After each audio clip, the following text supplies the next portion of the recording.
You already know that the union budget is presented every year on 1st February.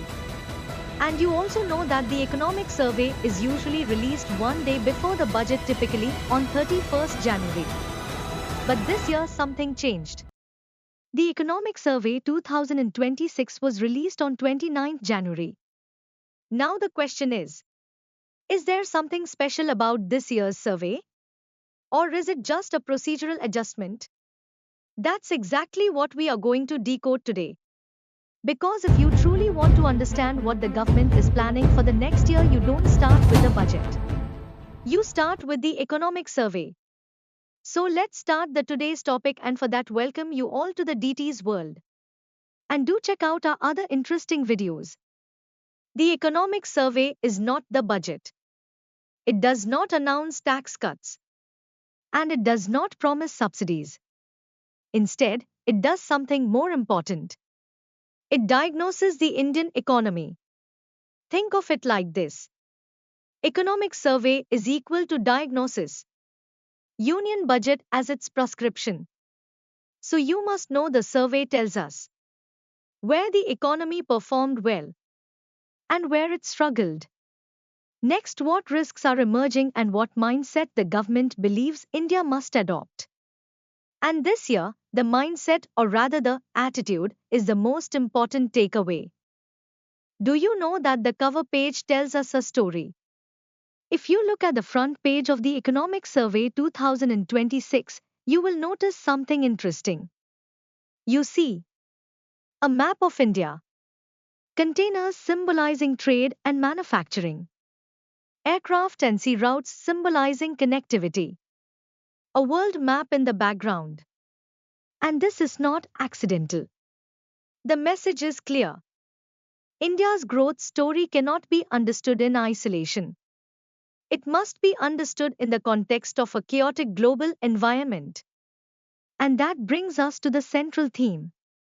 The world is in chaos, and that is the starting point. The energy world is completely turned upside down by Russia's invasion of Ukraine. Russia says it's cutting oil production in retaliation to a price cap. И вообще не будем ничего поставлять, если это противоречит нашим. Of course, the supply crunch translates into higher oil prices, and that's something with broad economic impact. War between Israel and Hamas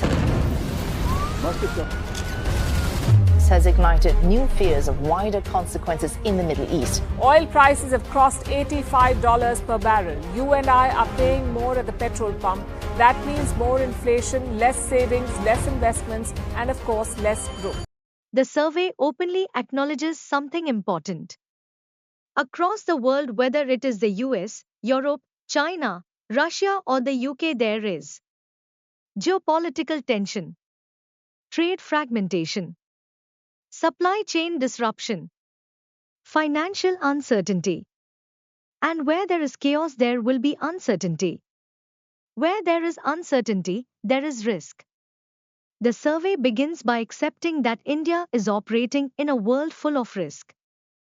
Now the real question becomes, how should a government behave in such a world? And this is where the first theme comes in. Entrepreneurial attitude. The economic survey says the government must adopt an entrepreneurial mindset. What does that mean? It does not mean behaving like a capitalist. It means behaving like someone who understands risk and plans for it. Think of an entrepreneur running a chocolate factory. If milk and sugar are critical inputs and one supplier fails, does production stop? The answer is absolute no. A smart entrepreneur always has backup plans. That is exactly what the survey suggests for India. In a risky global environment, India must accept uncertainty, plan for disruptions, build alternatives, act boldly, not fearfully. The first theme is simple. First, accept the risk. Second, plan around the risk. And last, move forward confidently. Theme 2: Sprint plus Marathon Strategy. The survey introduces another powerful analogy. There are two kinds of races: a sprint and a marathon. A sprint is short term. A marathon is long term. India needs both.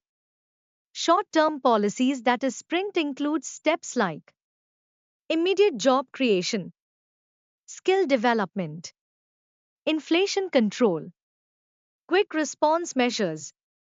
Then the long-term policies, that is marathon, includes capacity building, manufacturing expansion, infrastructure development, technological advancements. But here is the interesting twist. The survey says even a marathon should be designed like a sprint. In simple terms, long-term goals must be executed efficiently and within time limits. India cannot afford endless timelines. Reforms must be fast, focused, and time-bound. Theme 3. Amalgamation, state capacity, society, and deregulation. The third theme revolves around three pillars. First pillar is state capacity. It means the ability of the government to implement policies effectively. Second pillar is the role of society. It means the growth cannot happen through government alone. Citizens, entrepreneurs, industries all must participate. The third pillar is deregulation. It means the outdated rules must be removed.